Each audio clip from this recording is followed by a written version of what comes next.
Good evening, everyone. We've all been there, right? That feeling of dread when you see a certain name pop up on your phone, or you know you have to walk into a room with that person, the energy vampires, the emotional black holes, the toxic people. They drain us, they frustrate us, and they can make us question our own sanity. But what if I told you there was a smarter, more strategic way to handle them?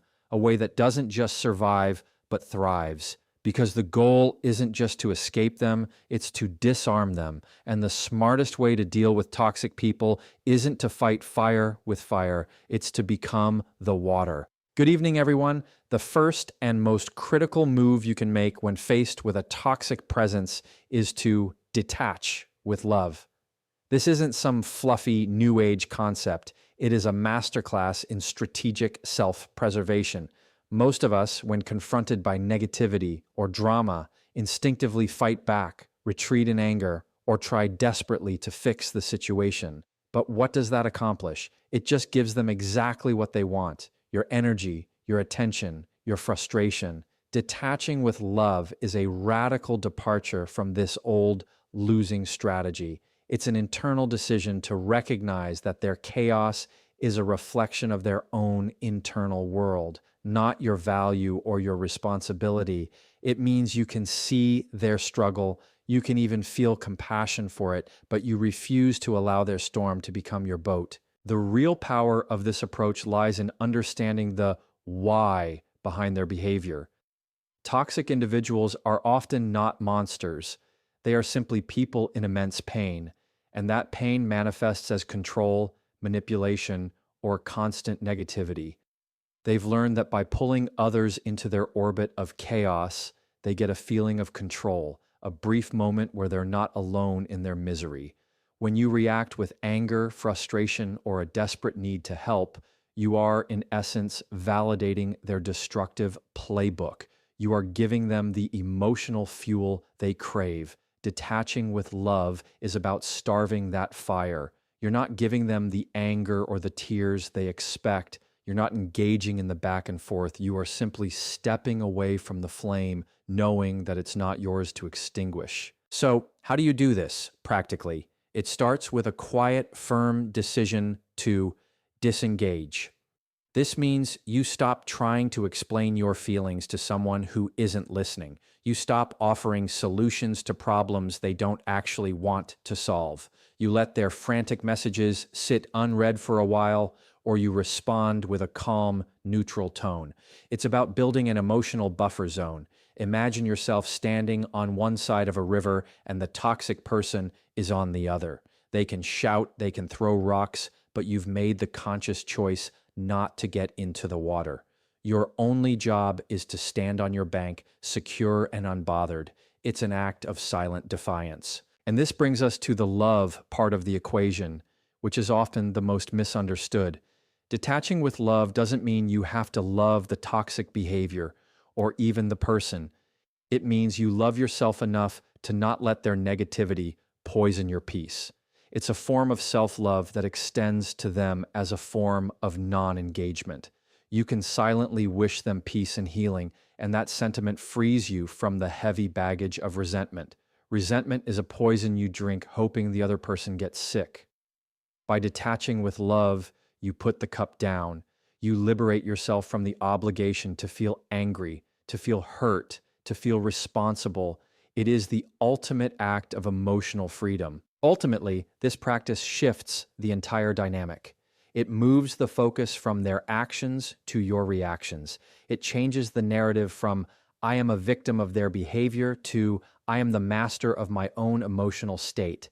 It's not about them losing or you winning. It's about you taking back control of your life. When you detach with love, you are no longer a participant in their drama. You become an observer, and an observer cannot be harmed by the play they are watching. You reclaim your serenity, your power, and your well-being, all without a single word of confrontation. The second crucial step in this process is to understand the profound difference between a wall and a boundary. Many of us, in an effort to protect ourselves from a toxic presence, instinctively build walls. We shut down, we stonewall, we become emotionally unavailable, and we retreat into our shells. But a wall is a passive, reactive defense. It's a structure built out of fear and resentment, and it often just traps us inside with our anger. A boundary, on the other hand, is not about shutting people out. It's about clearly and calmly defining your personal property line. Think of it not as a fortress you retreat into, but as a well-tended fence around your garden. It's an active, confident statement that says, "This is my space, and these are the rules for how you interact with me within it." The distinction is subtle but monumental. A wall is silent and resentful, breeding frustration because the other person has no idea what they've run into. They just feel the sudden resistance and often push harder. A boundary is a clear, audible statement. It communicates your limits without hostility. For example, instead of just ignoring a stream of negative messages and feeling your blood pressure rise, you set a boundary. "I'm not available to discuss this via text. If you want to talk, we can schedule a call later."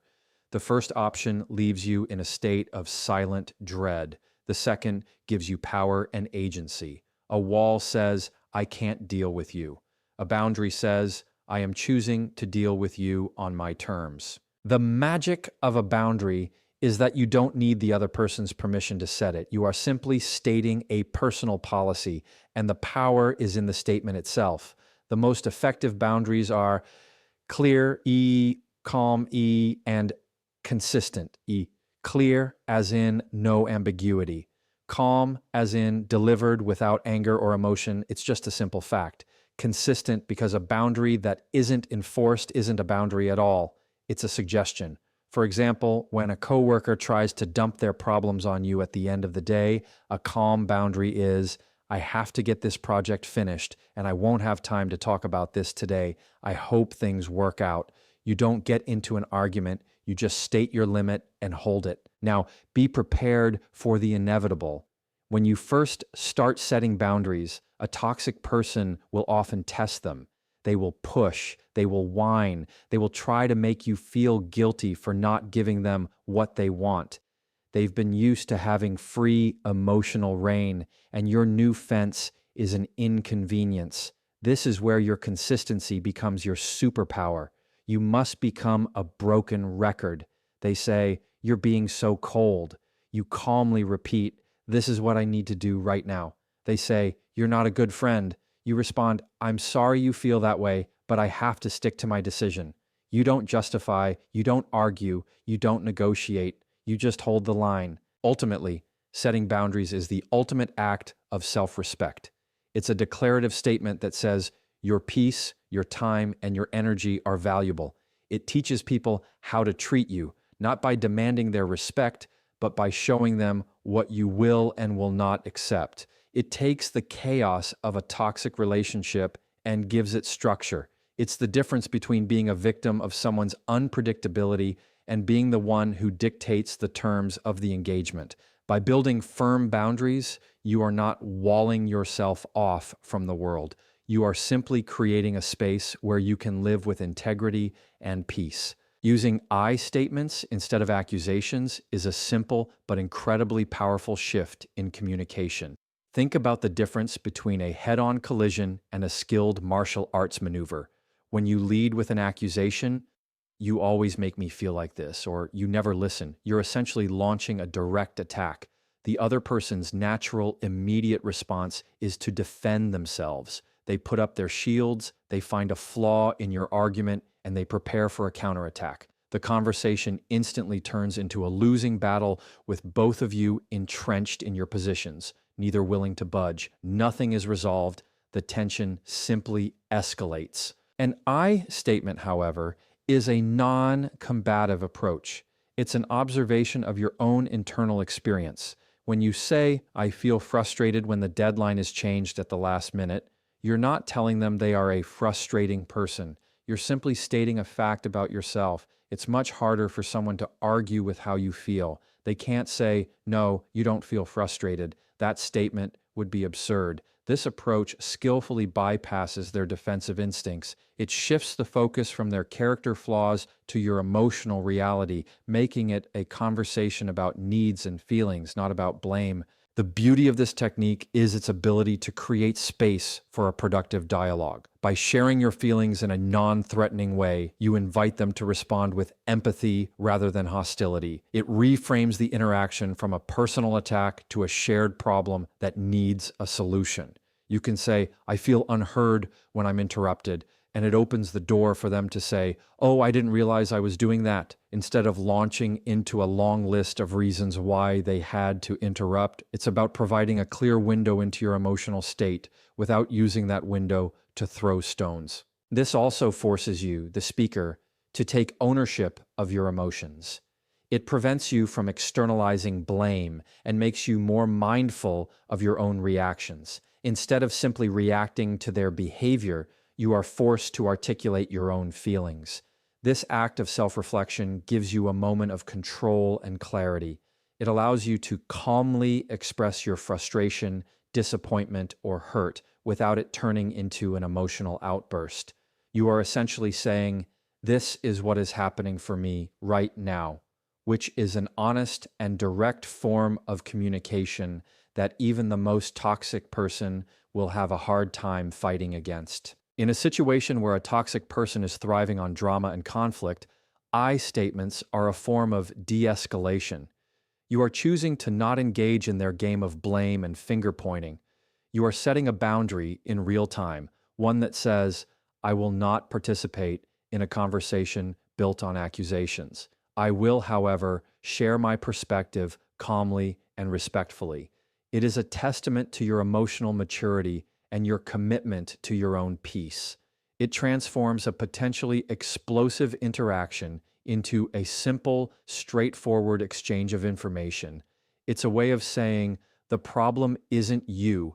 The problem is what's happening between us, and here is my part of the story." The fourth essential principle is to starve their drama, don't feed it.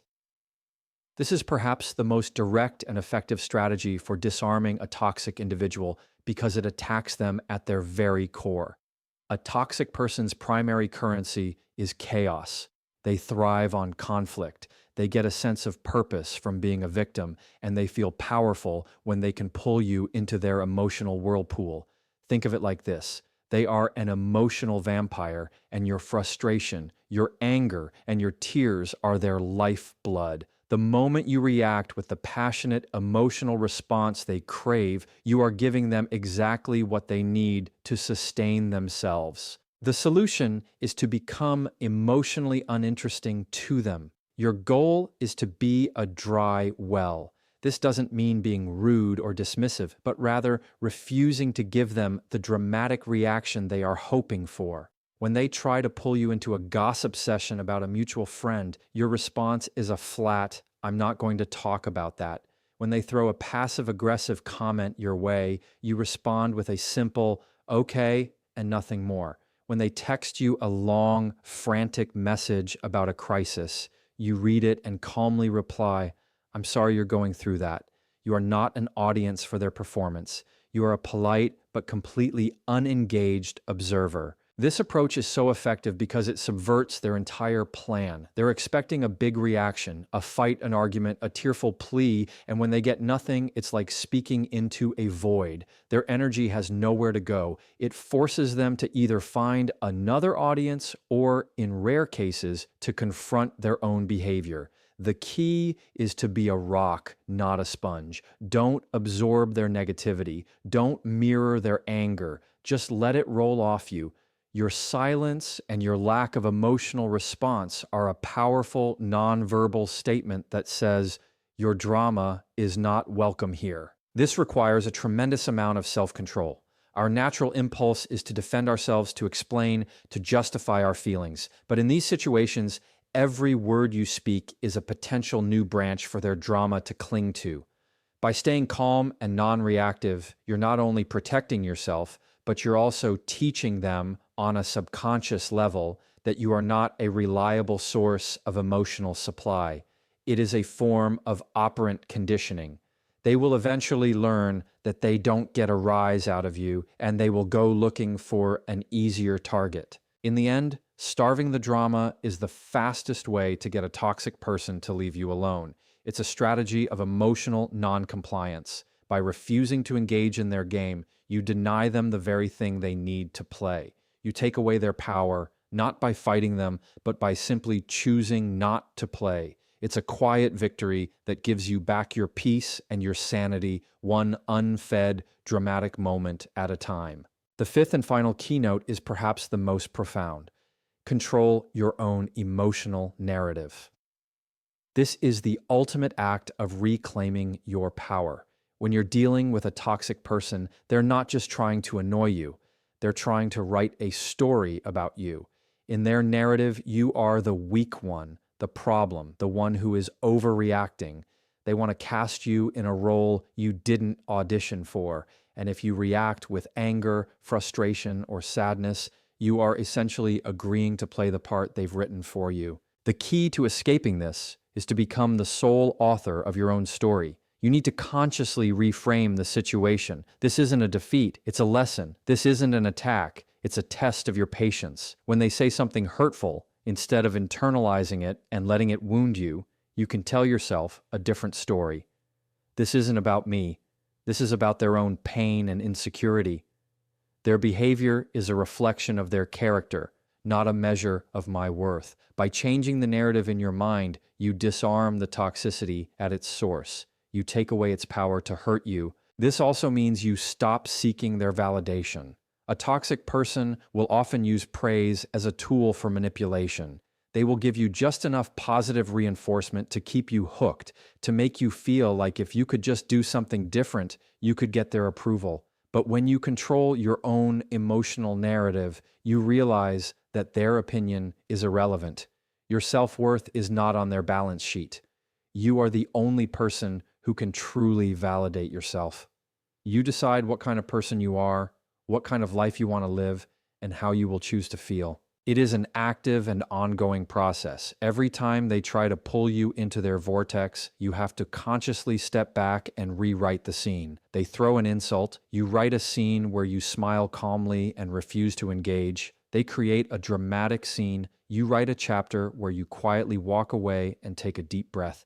You are the director, the writer, and the lead actor. And the best part is, their lines don't even matter because you have already decided how the story ends. The script is yours alone. Ultimately, controlling your own emotional narrative is the greatest victory.